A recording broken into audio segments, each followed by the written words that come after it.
Short प्रार्थनामधली. आता आजचा topic माहिती आहे का काय आहे? वाचतायचे का इंग्लिश कोणाला आहे ते समजा. काय लिहिलंय तर discover the sublime joy through sound, feel the inner peace and the Joy.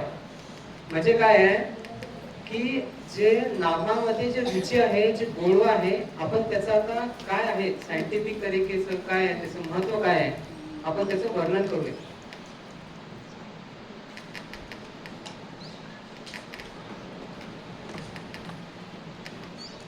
तर टॉपिक चालू करण्याच्या अगोदर मी तुम्हाला एक छोटीशी स्टोरी सांगतो, चालेल? आता प्रोजी तुमचं नाव काय? यश प्रो. आणि प्रोजी तुमचं नाव काय? विरज. आता प्रोजींचं नाव आहे यश प्रो आणि यांचं नाव आहे विरज प्रो.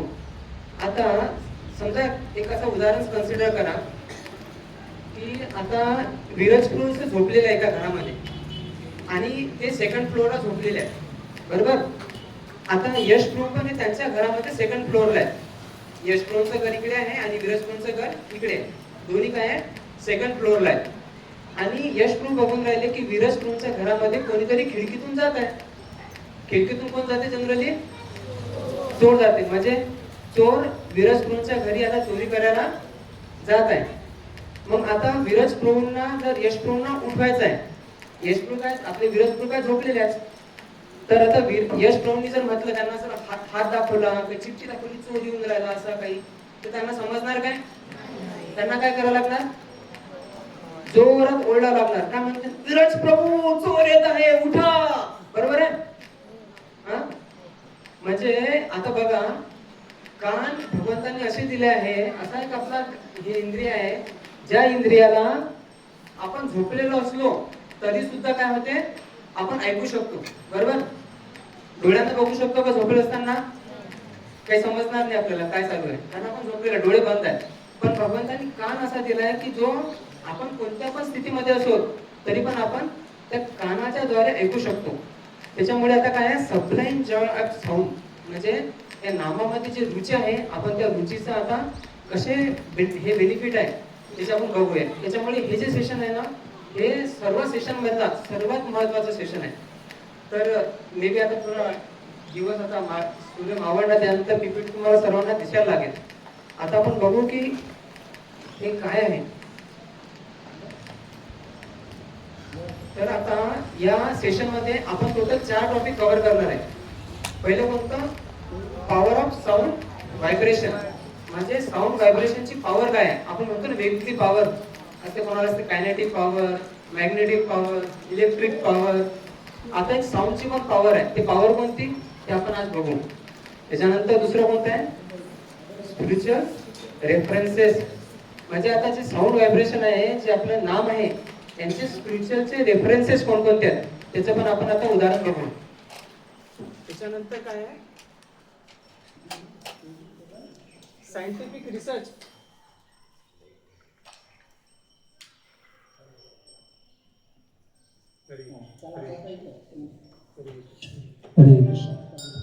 नंतर आपण आता बघणार आहे आणखी scientific research about the chanting, म्हणजे आपण ते जपमाला करतो, आपण सर्वांनी जप केलाय, हरे कृष्ण महामंत्राचे जे नामचिंतन करतो त्याचे वेगवेगळे महत्व काय आहे.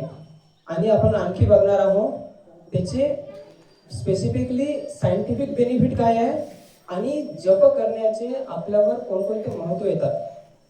तर हे समजण्याच्या अगोदर आता बघू की 2 प्रकारचे साऊंड असतात. एक असतो प्युअर साऊंड, एक असतो इम्प्युअर साऊंड.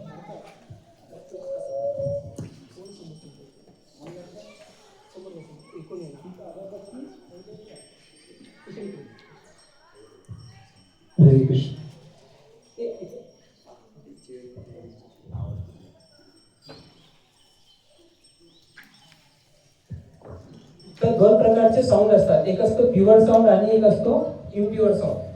जसं आता एक्झाम्पल सांगायचं झालं तर अमेरिकेमध्ये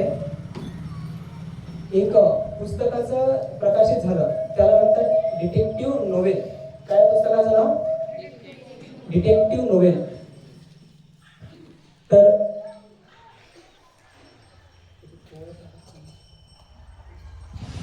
हरे कृष्ण हरे कृष्ण हरे कृष्ण कृष्णा कृष्णा हरे हरे. चालेल.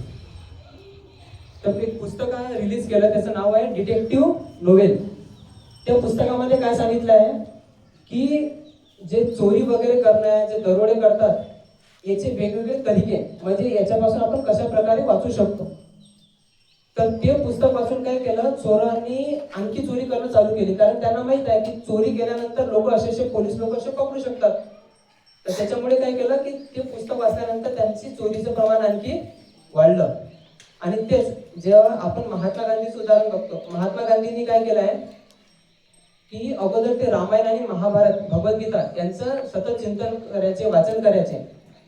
तर त्याचं करताना जेव्हा ते मोठे झाल्यानंतर त्यांनी काय केलं की ते कोणती पण जेव्हा हे घ्यायचे, आपली काय म्हणतात सभा घ्यायचे, तर सभा घेताना ते भगवद्गीतेचं स्मरण करायचे आणि नंतर ते सभेला घ्यायचे. म्हणजे समजून येतं की गोष्ट एकच आहे, साऊंड एकच आहे, पण ते आपण वेगळ्या प्रकारे वापरू शकतो. कोणकोणते 2 प्रकार आहेत, चांगला आणि वाईट. चांगलं म्हणजे त्याचं उदाहरण काय सांगितलं मी, डिटेक्टिव्ह नोवेल. आणि दुसरं कोणतं आहे, एक महाभारत आणि रामायण. असे खूप सारे उदाहरण आहेत. आता आपण ते थोडंफार बघू.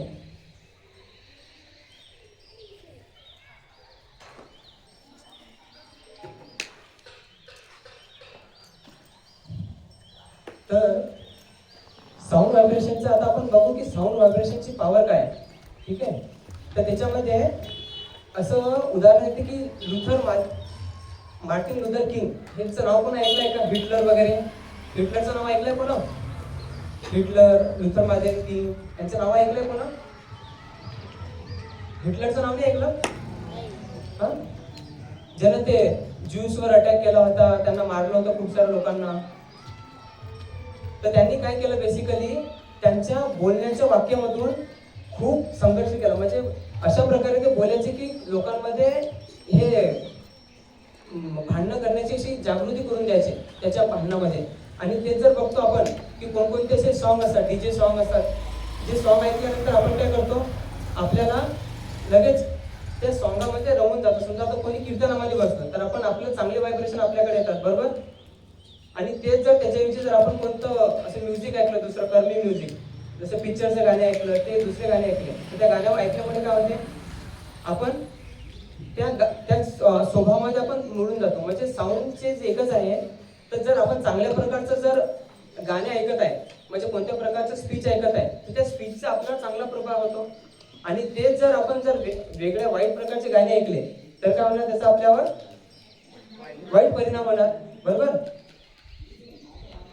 तर त्याच्यासाठी वेगवेगळे केस स्टडी आहेत. ऍक्च्युली त्याच्यासाठी एक मस्त पीपीटी आहे, व्हिडिओज आहेत. आता जेव्हा लाईन येणार तेव्हा तुम्हाला काही व्हिडिओ वगैरे दाखवणार मी.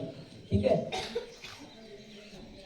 तर शास्त्र म्हणजे सायंटिस्ट लोकांनी असं सांगितलं आहे की जे साऊंड व्हायब्रेशन आहे, हे साऊंड व्हायब्रेशन काय करते की समजा जे पाण्याचे क्रिस्टल्स आहेत, तर पाण्याच्या क्रिस्टल्सला साऊंड व्हायब्रेशन जसं म्युझिक होते त्याच्या प्रकारे ते व्हायब्रेट होतात. म्हणजे जर चांगलं सुदिंग म्युझिक आलं तर ते चांगल्या प्रकारे व्हायब्रेट होतात. त्याच्याऐवजी जर ते कोणतं जर खराब म्युझिक आलं तर त्याचे क्रिस्टल्स आहेत त्याचे वेगळे प्रकार होतात. सेम असते की जेव्हा आपले जे पार्टिकल असतात, तर त्यांनी असा सायंटिफिक असा रिसर्च केला. त्या रिसर्चवरून समजून येते की जो साऊंड आहे त्याचा आपल्यावर परिणाम कसा होतो. जसं आता कोणी डीजेचे गाणे लावते, त्याचं काय असते, डेसिबल किती असते, 120 बाईट्स. मग काय तिकडे ते धूम धूम धूम धूम, म्हणजे आपल्या मग इथं काय होते, वृद्ध धड धड धड, बरोबर ना. आता कोणाला जर हार्ट अटॅकचा प्रॉब्लेम असणार तर बिचारा त्याचं तर कल्याण होते. म्हणजे साऊंड व्हायब्रेशनमुळे काय होणार की त्याचं काही सांगता येत नाही, काय होऊ शकते. तर त्याच्याशी वेगवेगळे परिणाम, म्हणजे त्यांनी असे सायंटिफिक रिसर्च केले की साऊंडचा आपल्या चेतनेवर म्हणा, अणूवर म्हणा, कशा प्रकारे परिणाम होतो वेगवेगळ्या प्रकारचा.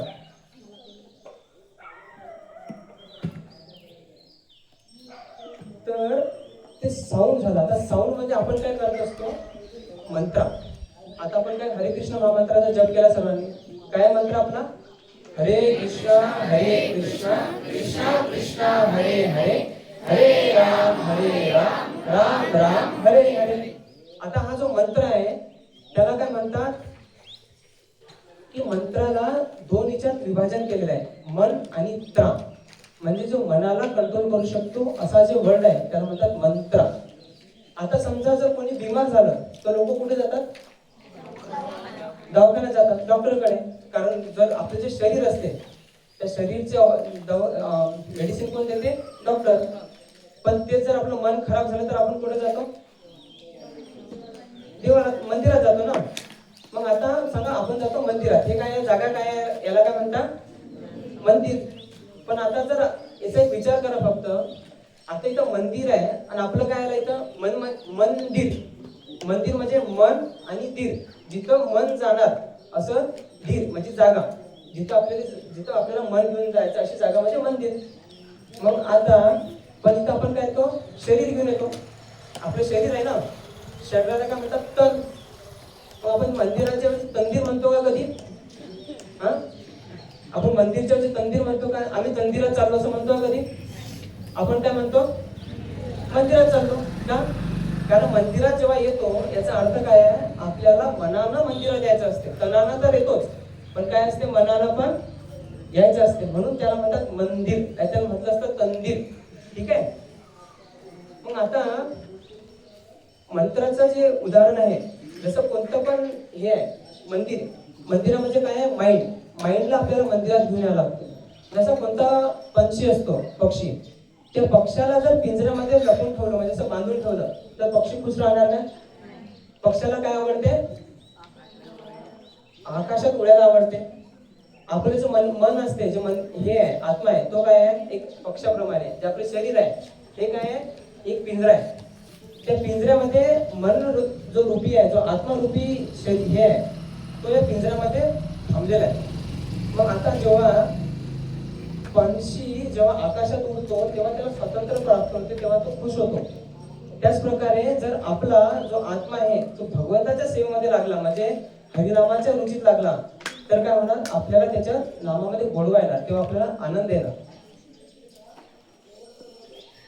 आता मंदिरचा अर्थ, मंत्राचा अर्थ काय होते? माइंड. अंतर म्हणजे डिलिव्हर करणारा, म्हणजे जो आपल्याला एन्झायटी मधून डिलिव्हर करतो. म्हणजे जे आपल्याला संकट असतात, कोणता त्रास असतो, त्याच्यातून जे डिलिव्हर करतात त्याला म्हणतात मंत्र. पण आता मंत्र जो असतात दोन प्रकारचा असतो. एक असतो जपा आणि दुसरा असतो संकीर्तन. कोणकोणते? जपा आणि संकीर्तन. जपा म्हणजे काय आहे की जे आपण सॉफ्ट आणि एकत्र करतो, म्हणजे स्वतःसाठी करतो, त्याला म्हणतात जपा. आणि संकीर्तन, संकीर्तन म्हणजे काय आहे? त्या शब्दाला थोडं स्प्लिट करा. संघ, संघ म्हणजे काय? ग्रुप, बरोबर.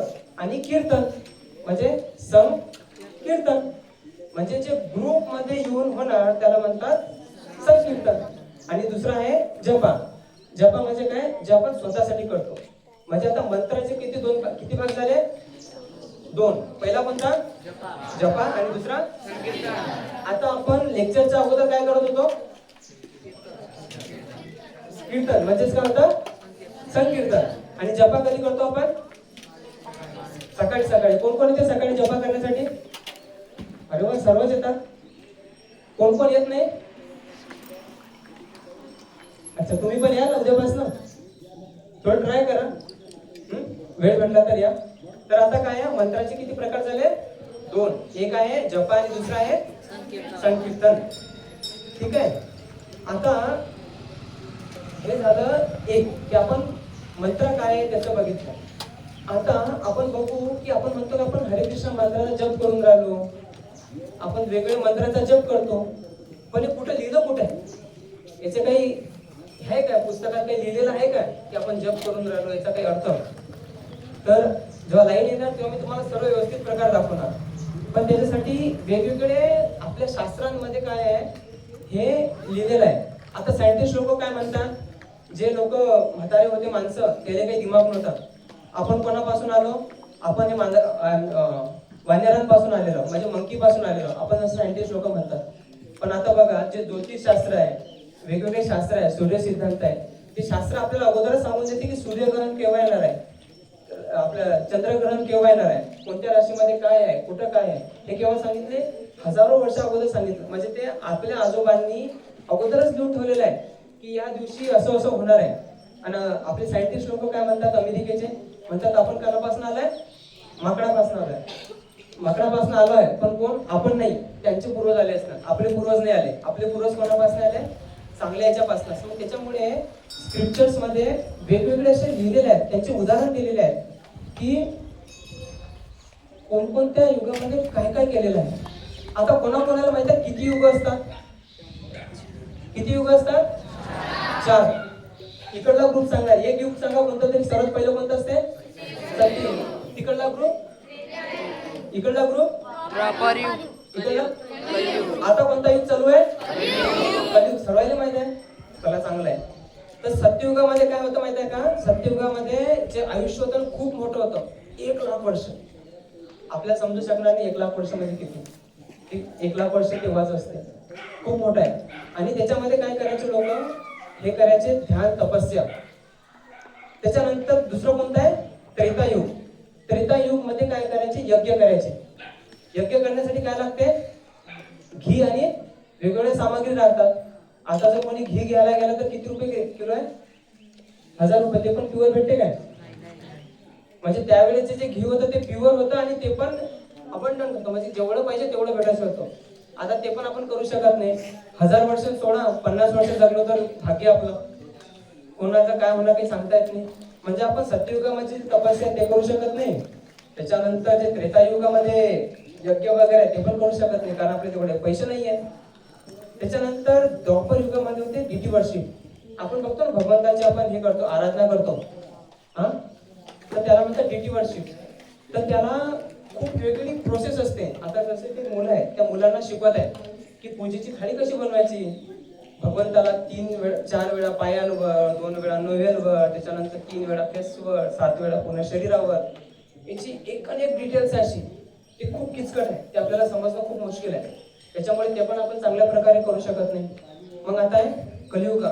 तर कलियुगामध्ये काय सांगितलेलं आहे, सर्वात सोपा उपाय नाम संकीर्तन घ्यायचं. आणि त्याच्यामध्ये पण कोणतं नाम संकीर्तन, हरे कृष्णा कृष्णा कृष्णा हरे हरे, हरे राम राम राम हरे हरे. तर आतापर्यंत आपण काय बघितलं, आपण बघितलं